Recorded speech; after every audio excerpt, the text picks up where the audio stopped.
Mrs. Salini is there in dialysis unit. She is technician in charge and she is going to demonstrate all the operation of dialysis machine. Okay. Today, what we are going to do? We are going to learn something about dialysis. So, in today's lecture, there are few learning objectives I have devised. After completion of this lecture, you must be aware of certain things so that we can proceed to the hands-on actual demonstration of dialysis at over dialysis machine. Okay. So after completion of this lecture, you supposed to understand effect of COVID-19 on renal function and how much fraction of COVID patients are going to develop this renal complication and how much of them are required hemodialysis or other form of dialysis. Okay.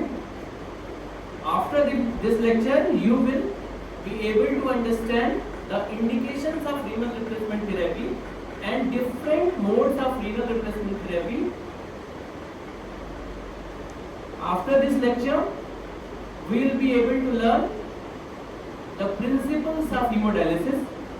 Then we will learn about the apparatus, the dialysis machine. Okay. Then how the vascular access is obtained when we are planning hemodialysis. Hemodialysis is a procoagulation process. Patient used to develop coagulopathy and coagulation. So this patient must be put over anticoagulant. So we will able to learn the anticoagulation in these patients. Then how we can correctly prescribe hemodialysis in these patients. Okay. Then what are different goals of hemodialysis? We will briefly discuss about the CRRT and SLED, and end of the lecture we will able to learn about the different complications of hemodialysis and how to manage these complications. So our main focus will be on intermittent hemodialysis, which is available here with us in our institute. This CRT and SLED we can do, but routinely we are not doing it, and CRT is something we don't have here. Okay, so start now. How this COVID affects the renal function? How this affects? First of all, the burden of AKI in COVID is very low. One of the study from China, only 0.5% of the total cohort of approximately 1,000 patients of COVID-19 developed acute kidney injury. Of this 0.5%, fewer number required the renal replacement. So, for now, we are going to have, in theory, 400 patients. Okay, so we are not going to have more than 2, 4, 5, 10 patients who require hemodialysis. Okay, so the disease burden of AKI or renal dysfunction in COVID is quite low, but this is something coming in new studies. The more and more people are developing this acute kidney injury, so the dynamics may change. Okay, then how this COVID-19 causes renal damage? Something is known from ACE receptors. You know, ACE, angiotensin, hepatic enzyme. This ACE receptor is there at renal cells, and it is used by COVID virus to enter inside the cell. And this COVID virus can be directly cytotoxicity over the renal cells. Okay, this is the one mechanism, maybe responsible. The second, these patients are going to have, in most of the cases, hypoxemia. These patients may develop septicemia. These patients may develop sepsis and shock. So these are going to have effect over the renal cell, and this indirectly can cause the renal cell dysfunction and hence acute kidney injury. Okay. some term are very much in point in recent days as far as COVID is concerned. Something is known as cytokine storm. This is responsible for most of the pathological features of COVID-19. Okay, these cytokines are going to act over the renal cell and cause damage, apoptosis and necrosis. Okay, so these patients will develop renal injury. Apart from that, there are also some antibody mediated and direct T cell mediated injury to the renal system. So, to summarize, the renal injury in COVID-19 can be of multifactorial. Okay. So, let us proceed. Who of the COVID patient requires hemodialysis or renal replacement therapy, to use a more generic word for hemodialysis? Okay. So, you can remember by the some mnemonic. These are A, E, I, O, U. These are vowels. No? So, you can remember A for anuria or acidosis. Okay. If patient develop anuria and acidosis, C may need dialysis. If there is interactable electrolyte imbalance, means there is electrolyte imbalance and it is not treatable by medical means. So these patients may require hemodialysis or renal replacement therapy. There are some intoxicants which are dialysable. You can remember by the mnemonic slide. S for salicylate, L for lithium, M for magnesium and E for ethylene glycol. This is not, we are not going to encounter in COVID patient.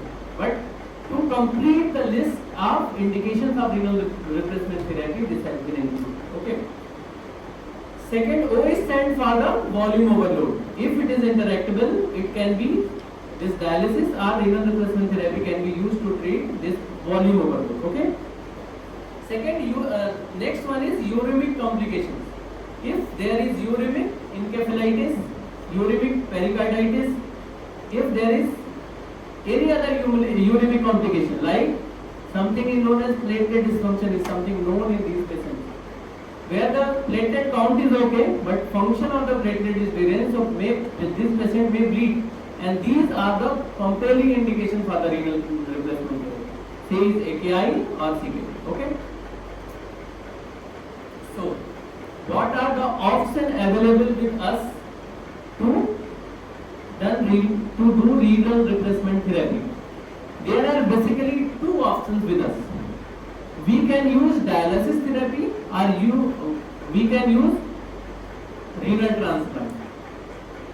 Renal transplant is not an option as far as COVID is concerned. So dialysis is something we can do, and dialysis can be done by two ways. First is, it is by blood therapy, that is hemodialysis, or it can be done using peritoneum as semi-permeable membrane, and this is known as peritoneal dialysis. So we have basically two options with us, hemodialysis and peritoneal dialysis. Okay, and this peritoneal dialysis is something should be performed, and it can be performed very well in even in sick patients, but unfortunately we are not doing this. But hemodialysis is something we are performing here. So today the main focus is on hemodialysis only. We are not going to discuss peritoneal dialysis, and hemodialysis is also of several types. Okay. So depending upon the way we are doing hemodialysis, it can be divided into main two parts. First is something known as intermittent. In this, we dialyze for a shorter duration of time with a larger flow rate, and something is known as CRRT, that is continuous hemodialysis, and this is done throughout the most of the hours of the day and with a smaller fraction of blood flow. Okay, so we will discuss the differences between intermittent and continuous, that is CRRT dialysis, but something is device known as hybrid type of hemodialysis.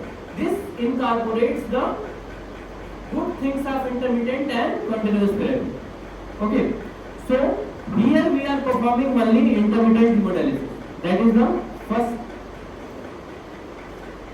first column. Second, intermittent hemodialysis is something available with us, and we are going to stick to this topic only. This CART, will learn something about CART, but we are not going to deal it in detail. But let something we can do here with the conventional dialysis machine. So we will discuss about some of the advantages and disadvantages of SLED. Okay.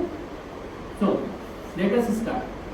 This intermittent hemodialysis is something we are going to discuss in detail. Okay. Then what are the advantages of intermittent hemodialysis? Okay.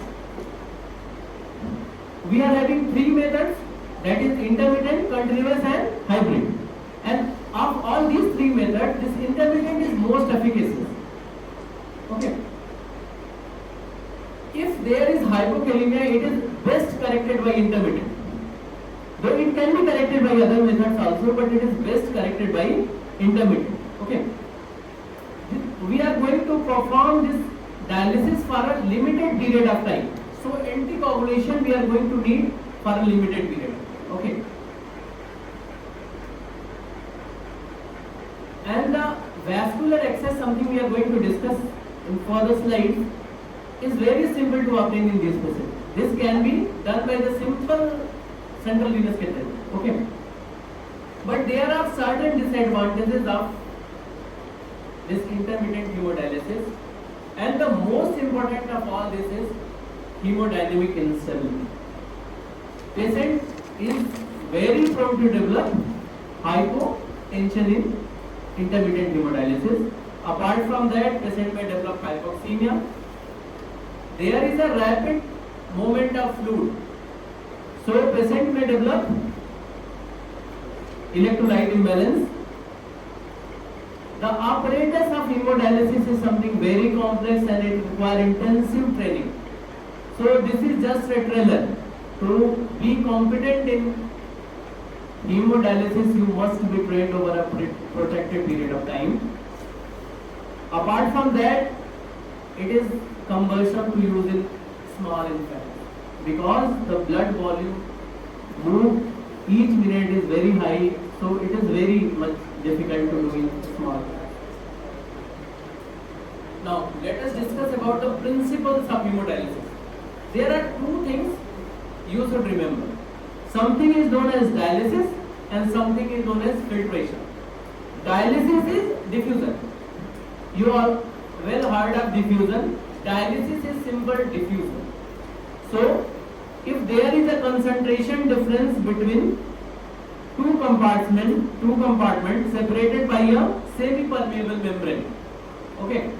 So, the compartment where some solute is high concentration is diffused towards the lower concentration. This is simple principle of dialysis. So, dialysis is nothing but simple diffusion process. Okay. So, this diffusion will be more efficacious for the small molecules and larger molecules. For small molecules, because these are going to move rapidly.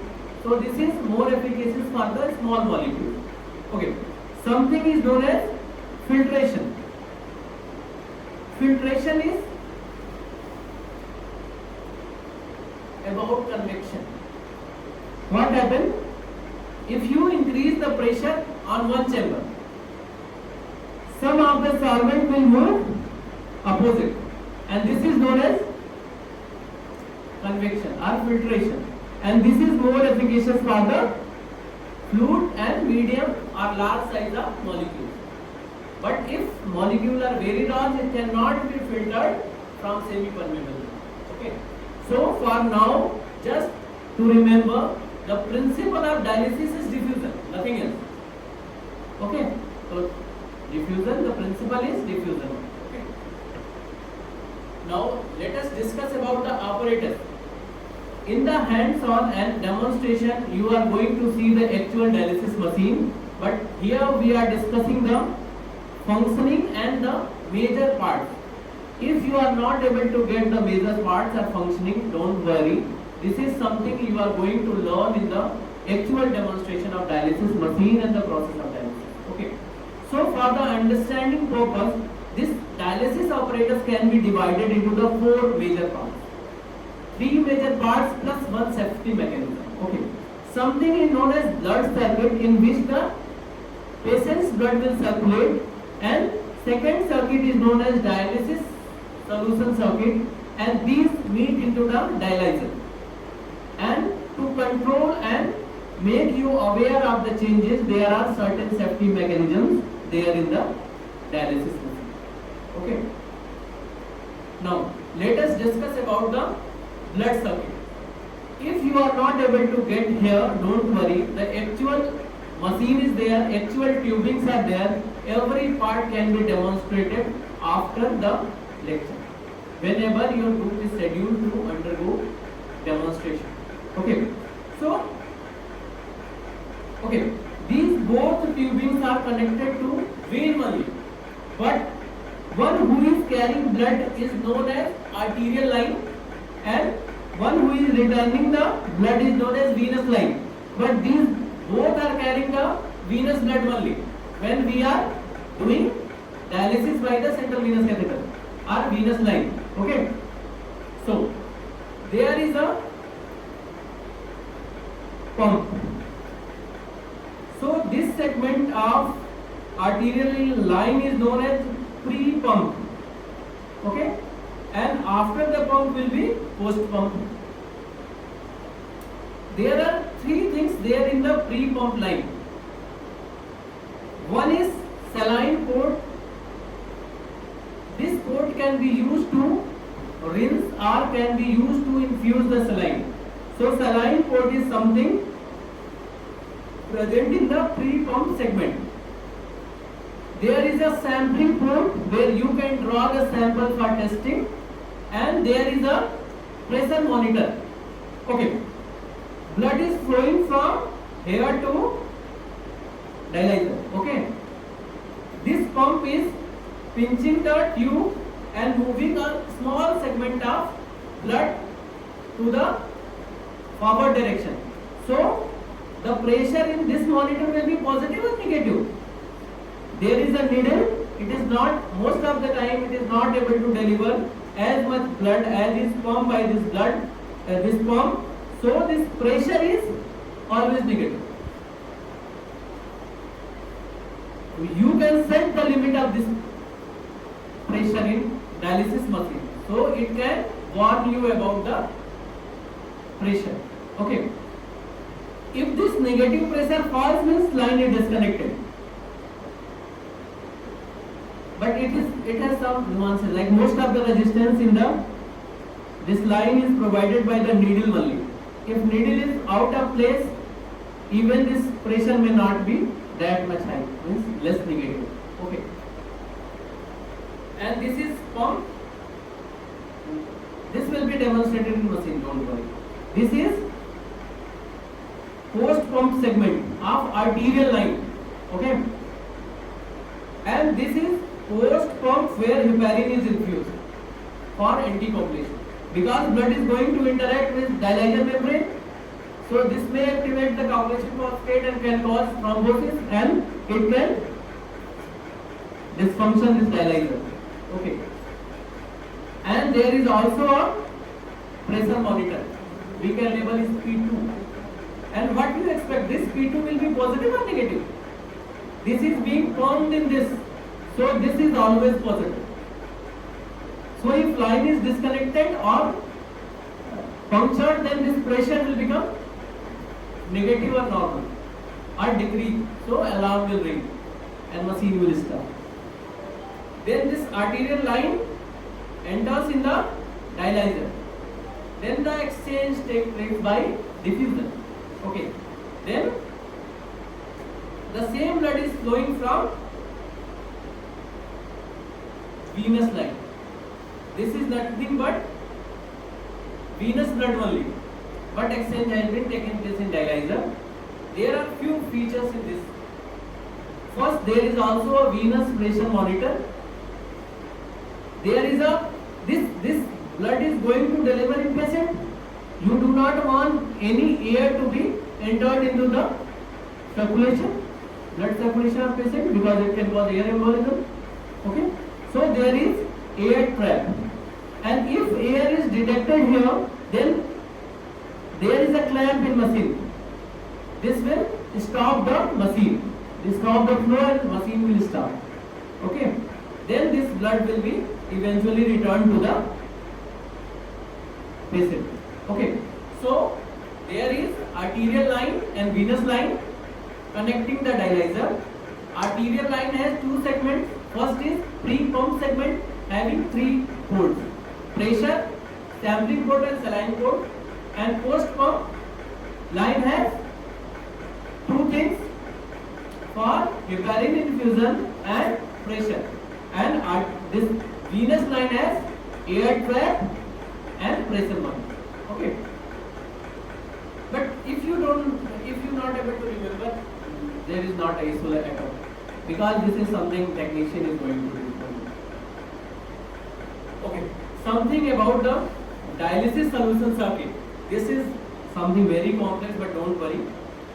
If we move by the process, then it will be very easy to remember. Okay, there is a dedicated RO plant there to deliver a ultra pure water.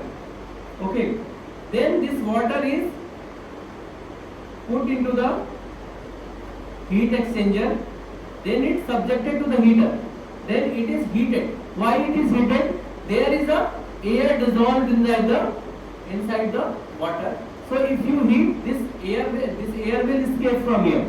Then this will be subjected to the de-aeration unit. In de-aeration unit, what we do, machine creates a vacuum, so all of the air dissolved inside the water is removed, and this proceeds to the mixing operator. This is something where the dialysis solution is prepared by machine. So there are 2 buckets, 2 cans are there attached: bicarbonate concentrate solution and acetate concentrate solution. This is dissolved into the water, then it is filtered, then it is put to the pH monitoring to deliver the correct pH.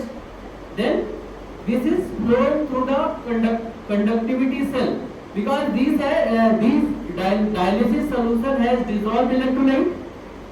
So if there is electrolyte, current will flow through it, and this is monitored. You can sample the solution and you can monitor each and every solute individually, but it is not needed. You can simply measure the conductivity of this solution. Okay. Then there is a temperature monitor. There is a temperature monitor there, because we are going to deliver this in the dialyzer. So it is going to exchange with the blood. So if there is more solute or temperature is high, it is going to exchange with the blood. So there may be problem with the patient. It can cause hemolysis. Okay. Then there is a display in the machine which displays the temperature and conductivity. Then this flows through the dialyzer, where the exchange takes place between blood and dialysis solution. Okay. There is also a flow meter attached before the dialyzer. If any of the parameter is not in range you have set, then this will shunt the dialyzer. So the solution will pass directly from the not going to dialyzer, it directly goes to the drain. If there is any issue with conductivity or any issue with the temperature. Okay. This dialyzer, this solution will pass through dialyzer, and dialyzer is where the all exchange is taking place. Okay. So some of the blood may leak from here, and many of the time it not be visible by the naked eye. So there is a mechanism of blood leak detector. If this blood leak is detected, machine will stop. If any parameter falls beyond your limit you have set, the machine will stop functioning until you again intervene. Okay. Then there is a pump attached which direct the dialysis solution to the drain. This is something happens to the dialysis solution. The machine is going to automatically prepare every dialysis solution you can change according to the patient need. We can discuss in the demonstration. This is something circulation of the dialysis solution side. Okay. Now something about the dialyzer. Dialyzer is the mechanism where these two circuits are meeting, the blood circuit and the dialysis solution unit.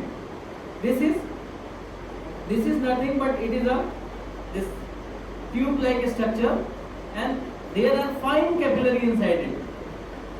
It provides a larger surface area for the exchange, and these small tubings are made up of semi-permeable membrane. So the actual process of dialysis is going to happen here in dialyzer only. So this dialyzer is very important. Okay. Usually this is the high flux membrane. It is usually synthetic and biocompatible material, because initially this was of bioincompatible material, causing more and more activation of coagulation cascade. And if there occurs the thrombosis inside the dialyzer, what happens? Like in, you are aware of dead space, no? You are aware of dead space, the ventilation part.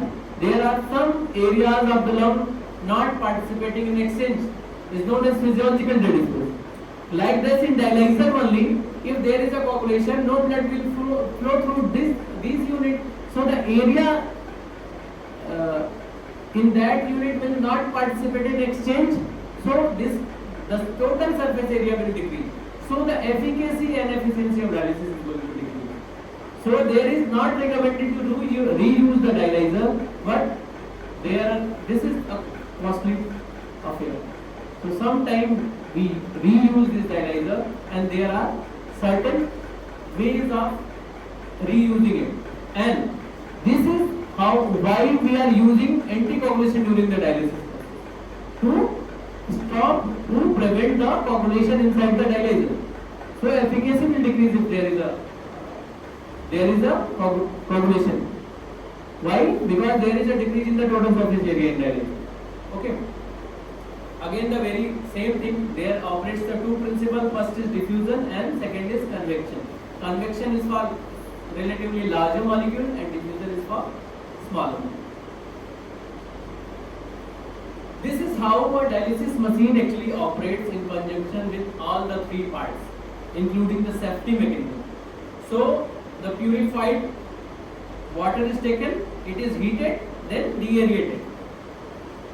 There is a chamber where the acid concentrate and this bicarbonate concentrate meet with the purified water in the certain proportion. So this area is known as dialysate or dialysis solution proportioning unit. Okay, and after that this pass to the temperature and conductivity monitoring system. Then it pass to the dialyzer and ultrafiltration system. Then passing through the blood leak detector, it will pump into the drain. And from patient side, it is arterial line, the pump, then it is forced into the dialyzer, then by venous line it is returned to the patient. And this is dialyzer where everything is taken. It's a cheap part. But this is how a machine looks like. You can see the dialyzer, arterial line is attached from the top. So the flow is something counter current. In nephrology you have read that there is counter current mechanism. The blood is flown from one upside down and second limit is flown from down to up. So in dialyzer the blood is flown from up to down and the dialysis solution will flow from down to up. So this is something counter current assembly is there. So there are several tubings like arterial line, venous line. Okay. Then these are concentrates. The dialysis solution proportioning system. These are the two solutions attached, preparing the dialysis solution. Then this is pump. So this is post pump and this is pre pump segment. This all will be shown in actual dialysis. But before proceeding to the dialysis, you must obtain the venous access. There are three ways in which you can obtain the venous access. Most commonly, we are going to use in COVID patient is central venous access, central venous catheter. Other ways of doing this is you are must be heard of AV fistula, that is arteriovenous fistula, and sometimes a synthetic graft is put between artery and vein, so it is known as arteriovenous graft. Okay, but today we are going to discuss about the venous catheter only. So, what is the site to be preferred and what is the difference between cuffed and uncuffed central venous catheter? The major difference between cuffed and uncuffed central venous catheter is a risk of catheter associated infection. In cuffed catheter, it is relatively lesser incidence of catheter associated infection, but in uncuffed it is more. But putting the uncuffed catheter is relatively easier. So we are going to discuss the method of putting uncuffed central venous catheter. There are few positions where you can do this catheterization. You can use internal jugular vein. We have two internal jugular vein, right side and left side. You can use femoral vein or you can use subclavian. Subclavian is something most commonly used, but it should be used least commonly, because we cannot put direct pressure over the subclavian. So if subclavian artery is hit, it will be hard to control the blood. Apart from that, pleura is there right in the vicinity. So there is chances of pleural rupture, so can cause pneumo or pneumothorax. Okay, this is also a risk with the subclavian. So in emergency condition, what you can prefer is the femoral route. Okay. If we talk about the overall preference, we should prefer a right side internal jugular vein. But there are few prerequisites to catheterize right internal jugular vein. First, you must have access to the ultrasound, some imaging technology. So the internal jugular vein ideally should not be tried without a image, without a USG, ultrasound. Okay. So internal jugular vein should be put in ultrasound guided manner only, because there is in vicinity there are vital structures, like there are superior vena cava where it is going to merge ultimately. There is carotids, there is trachea, there is pleura. This all can be hit in blind method. So this should not be tried blind, but if you are experienced enough, you can do, but at risk of complications. So in critically ill patient, thin patient, if you are not very much versed with the internal jugular catheterization, if you do not have access to the ultrasound machine, imaging, then you can put over the femoral vein. So femoral is something going to use more frequently in dialysis. And apart from that, this femoral venous catheter can be kept for the longer duration than the jugular. If you are not able to catheterize femoral or right sided jugular, then you should try left jugular. And if you are not able to do this jugular and femoral, then last position will be of subclavian. So subclavian should be tried in very last. Okay. So we are going to prefer the internal jugular right side. If we are not having or you are having limitation, then we can do what? Femoral catheter. Okay.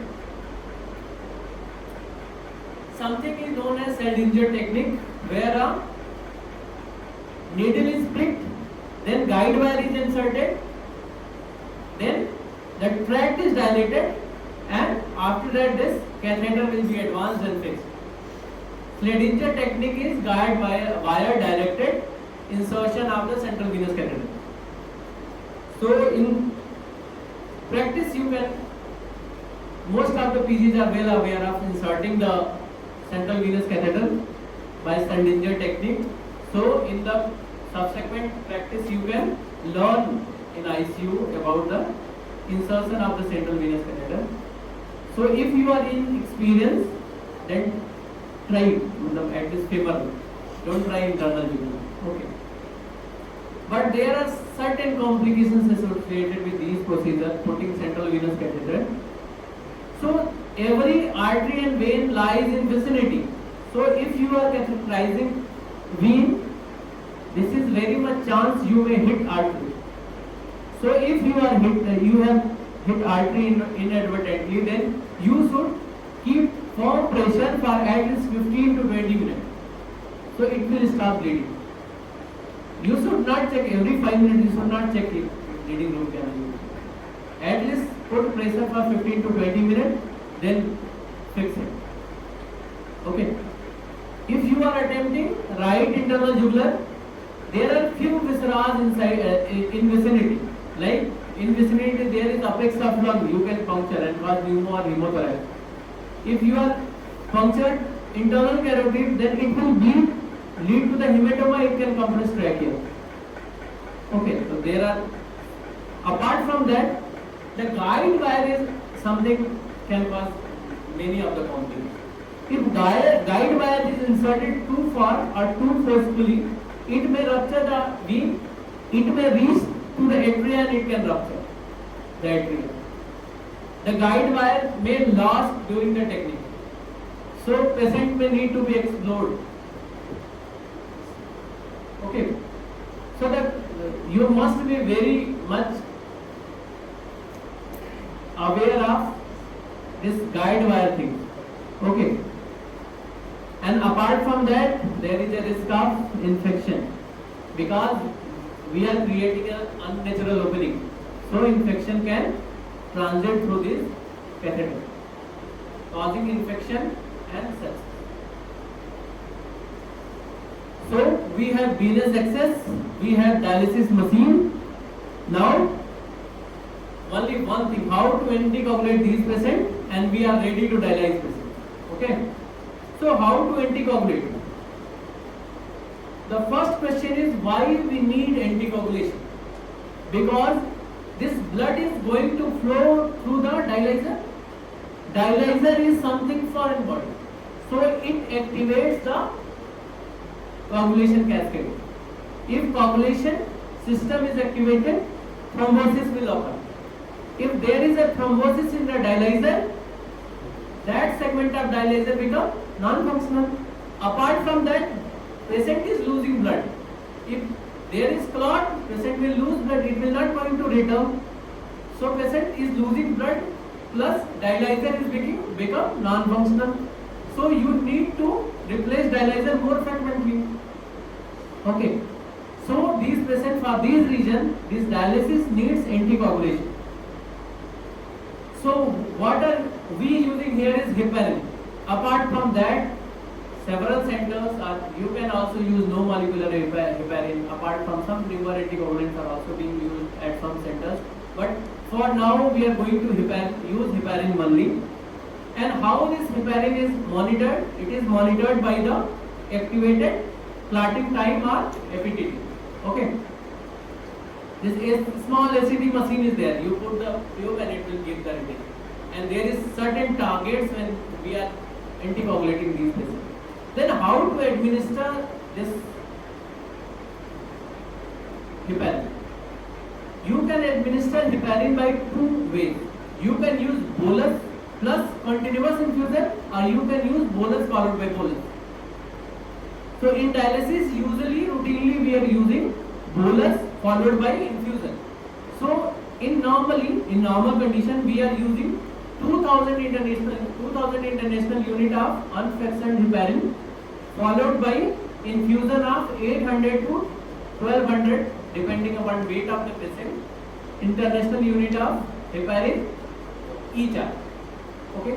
The second way you can use the bolus followed by bolus. This repeated bolus regime. In this regime you can use 4000 international unit at start of the dialysis. Then after 2 hours you can repeat 2000 international unit. It is as simple as it is. but usually we are using bolus followed by continuous. Okay. Something you can do is strategize depending upon the patient risk of bleeding. So in routinely, what we are targeting in ACT is 50% above baseline. If baseline ACT is there, then 1.5 times, मतलब 50% above the baseline is routine target. But if patient is at high risk of bleeding, so we are not in position to use the heparin in larger dosage. So we can target the 25% or 15% of the above the baseline, and this is known as the fractional or tight fractional anticoagulation. For now, you just remember there is something is known for the heparin is used for the coagulation, anticoagulation.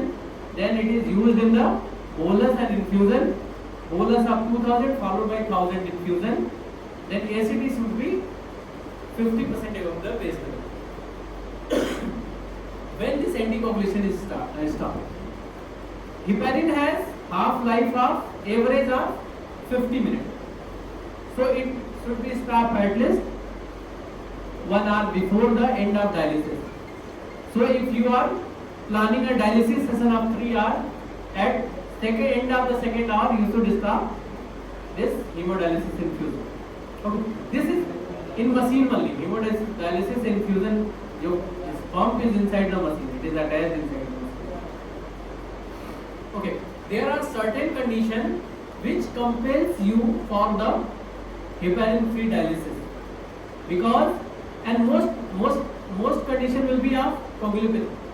If there is a risk of bleeding, you cannot afford to put more risk of anticoagulation using heparin. So there are certain conditions. This bold you can remember. Uremic pericarditis is something, a compelling indication of renal replacement therapy. But if you are planning to anticoagulate these patients, they may develop cardiac tamponade, hemopericardium and cardiac tamponade. So these pericarditis people should be put for the heparin-free hemodialysis. Okay. If there is coagulopathy, if there is thrombocytopenia, if there is active bleeding, or if there is major surgery in closed compartment surgeries like CNS surgeries, if there is a intracranial bleed, these ocular surgeries are very important. Eyeball is also a closed space. Even a 1 ml of bleeding can cause loss of sight. So this should be kept in the mind. For practice, we'll remember, for the COVID is concerned, we can remember there can be the thrombocytopenia. So we should order heparin-free dialysis. And if there is coagulopathy or if there is pericarditis. Okay. Now, how to prescribe hemodialysis in acute setting? Okay. There are 8 factors, but I want you to remember just 4 things. You must write the session length. How much duration do you want patient to be hemodialized? Second is the blood flow rate. Dialyzer is not in your hand. It depends upon the institute preference and patient preference. Dialyzer choice is not in your hand. The dialysis solution flow rate is almost fixed for every patient. Normally it is 500 to 800 ml ml per minute. Dialysis temperature is something you are not going to alter much, because you have to deliver the solution at body temperature only. So the range is 35 to 36 degrees. And the third thing you can order is fluid removal order. How much ultrafiltration do you want, and how do you want this ultrafiltration? Something is then known as UF modeling or UF ultrafiltration profiling. This is a strategy to decrease the risk of hypotension in these cases. Okay.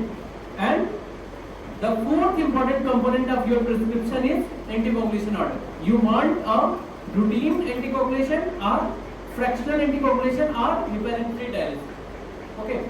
So if you are ordering, write it. Most of you are going to order only. Rarely you are going to perform. The technician is going to perform. So if you are putting an order, you should put the length, the duration of dialysis. Second is the blood flow, then UF and anticoagulation. Okay.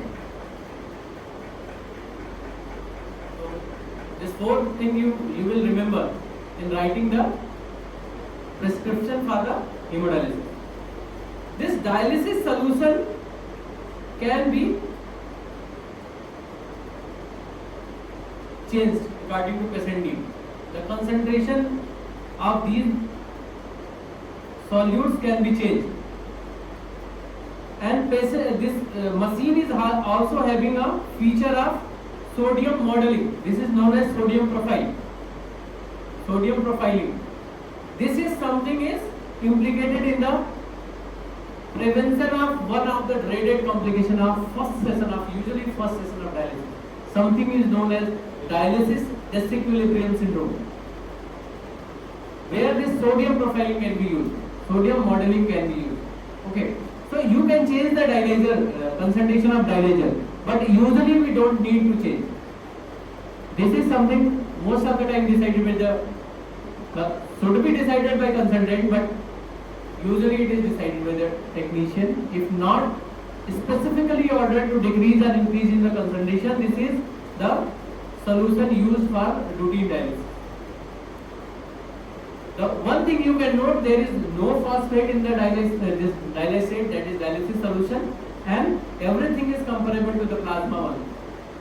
This normal level of potassium, normal level of everything is comparable to the plasma, because this plasma is going to participate in the exchange process. You are aware of prescription, you are aware of the machine, you are aware of the anticoagulation. Now you have done the dialysis. Then how will you assess the efficacy of dialysis? There are two things used for the dose calculation of dialysis. First is urea reduction ratio and second KT/V. So we'll leave the KT/V, but we'll discuss this urea reduction ratio. Urea reduction ratio is, it should be more than 70%. That is how this urea reduction ratio is calculated: pre-dialysis minus post-dialysis upon pre-dialysis. This is ratio of urea before and after the each session of dialysis. So urea reduction is calculated for the each session of dialysis. Okay.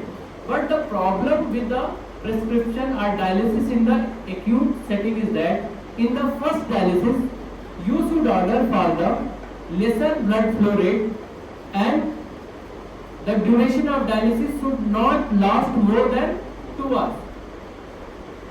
Because if you increase the blood flow or you increase the session of dialysis, the duration of dialysis, the this urea reduction will be high. So patient will be at risk of developing dialysis disequilibrium syndrome. That is neurological complication in dialysis patient, cerebral edema in dialysis patient. So you should avoid. So if you are prescribing dialysis in the very first day, you should order at a lesser blood flow rate. You can order 250 ml per minute. A dialysis duration of 2 hours, and you should target a urea reduction ratio of less than 40%. On the subsequent sessions, you can increase the dose and flow to obtain a routine target of dialysis, that is urea reduction ratio 70% or more. So if you are prescribing ATI for the initial first few sessions, you should order for the lesser flow rate and lesser duration of dialysis. CERT is something we are not going to perform here. So this is just for some awareness about continuous renal replacement therapy. So this is developed to treat the hemodynamically unstable patient. This is modification. This dialysis will going to perform throughout the day. Most of the days of most of the hours, like 24 hours. The fraction withdrawn from the, that is flow rate withdrawn from blood withdrawn from the patient is smaller, that is 100 to 200 ml per minute. So hemodynamically it is causing less embarrassment to the patient. The dialysate flow rate was 500 in routine intermediate this ISD, that is intermittent hemodialysis, but here it is only 70 to 40 ml per minute. And the CRT membrane is very high flux membrane. But problem is CRT, the blood is flowing at very slow rate. So anticoagulation is something is required. Plus there will be more and more coagulation, so dialysate need to be changed frequently. Dialyzer need to be changed frequently. Okay. This CRT we have classified in the second, third slide. It depends upon the two factors. How the vascular access you obtain, it can be arteriovenous, yeah, veno-arterial or veno-venous. And second, what is the mechanism you are using? You are using hemodialysis, you are using hemofiltration, hemodiafiltration or hemoperfusion. So this classification of CRT is based on these two parameters only. Continuous is the part of this is continuous therapy. Then access is veno-venous and the method used is hemofiltration. And you can use continuous veno-arterial AV hemofiltration. So it can translate into the 8 types.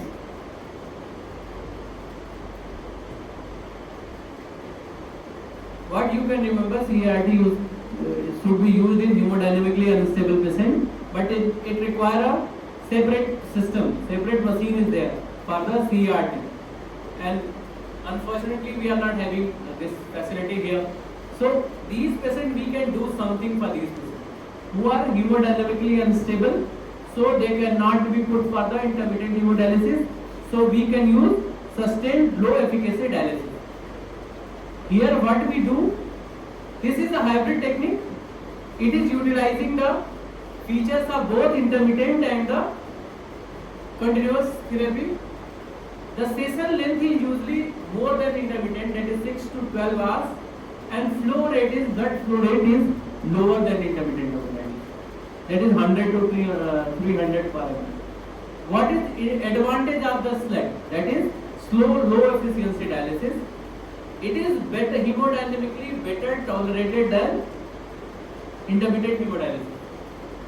But hemodynamically it will be less efficacious, less important, this less tolerated than CRRT. In comparison to the CRRT, slow low efficacy dialysis is 8 times more cheaper. And the biggest advantage is that this SLED do not require any additional another equipment. This can be performed using the routine dialysis machine. So SLED is something we can do here in hemodynamically relatively unstable. And this SLED patient most of the time require very less anticoagulation or no anticoagulation. But there are few disadvantages associated with SLED because we are going to dialyze with a lesser flow rate but protected time. So efficacy of this SLED will be more than CRT, but it will be less than IST, that is intermittent hemodialysis. And still, if patient is very critical and in shock, patient can tolerate CRT.